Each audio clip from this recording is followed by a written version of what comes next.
আসসালামু আলাইকুম রহমতুল্লাহ। যে খাবারগুলো খাওয়ার মাধ্যমে আমাদের রক্ত আমরা পরিষ্কার করতে পারি, দেখেন রক্তের খারাপ কোলেস্টেরল রক্তকে দূষিত করে দেয়। আমাদের উচিত আমাদের রক্তকে পরিষ্কার পরিচ্ছন্ন রাখা।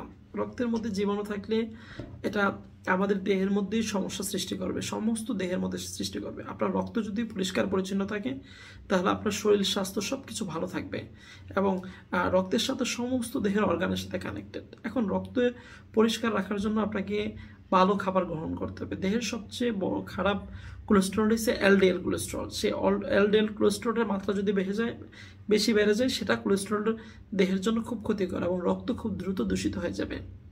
এই জন্য এমন কিছু খাবার খেতে হবে যার মাধ্যমে আমাদের দেহের এলডিএল কোলেস্টেরলের মাত্রা কমে যায়। সুতরাং এখন এই কোন ধরনের খাবার খেলে, যে খাবারগুলোতে ওমেগা 3 ফ্যাটি অ্যাসিড বেশি পরিমাণ আছে, এই খাবারগুলো খেলে আপনার দেহের ক্ষতিকারক কোলেস্টেরলটা প্রতিনিয়তই কমতে থাকে। যেমন কাঠবাদামের মধ্যে প্রচুর পরিমাণ ওমেগা 3 ফ্যাটি অ্যাসিড আছে, তার পাশাপাশি অ্যামাইনো অ্যাসিডও আছে, যেটা আপনার দেহ থেকে জমে থাকা খারাপ কোলেস্টেরলটাকে দেহ থেকে বের করে দেয়। তারপর কাজু বাদামের মধ্যে প্রচুর পরিমাণ ওমেগা 3 ফ্যাটি অ্যাসিড আছে।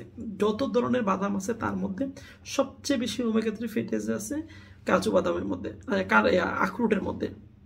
সুতরাং আপনারা আখরোট বেশি পরিমাণ গ্রহণ করবেন। সামুদ্রিক মাছ রক্তের এলডিএল পরিমাণ কমিয়ে দেয় এবং এর মধ্যে প্রচুর পরিমাণ ওমেগা 3 ফ্যাটি অ্যাসিড আছে। তার পাশাপাশি আমাদের খাদ্য তালিকায় আমরা রসুনকে রাখতে পারি। কেউ যদি নিয়মিত রসুন গ্রহণ করে এটা তার দেহ থেকে আপনার রীতিমতো বলা যায় যে কোলেস্টেরলটাকে ছেঁকে বের করে দিবে। তার মানে বুঝতে পারতেছেন যে রসুন নিয়মিত খেলে এটা কোলেস্টেরলের জন্য এক ধরনের কেমিক্যাল, যেটা আপনাকে দেহ থেকে খারাপ কোলেস্টেরল যেটা এলডিএল কোলেস্টেরল এটাকে দেহ থেকে বের করে দিবে। এবং এই খাবারগুলো যদি কেউ নিয়মিত গ্রহণ করে এটা তার দেহের কোলেস্টেরলের মাত্রাটাকে প্রতিনিয়তই কমিয়ে ফেলতে সবচেয়ে কার্যকরী ভূমিকা পালন করে। সুতরাং আমরা আমাদের খাদ্য তালিকায় এই যে খাবারগুলোর কথা বললাম এই খাবারগুলো রাখবো। এই খাবারগুলো আমাদের দেহের ক্ষতিকারক কোলেস্টেরলটাকে খুব দ্রুত গতিতে বের করে দেবে ইনশাআল্লাহ তাআলা। সালাম।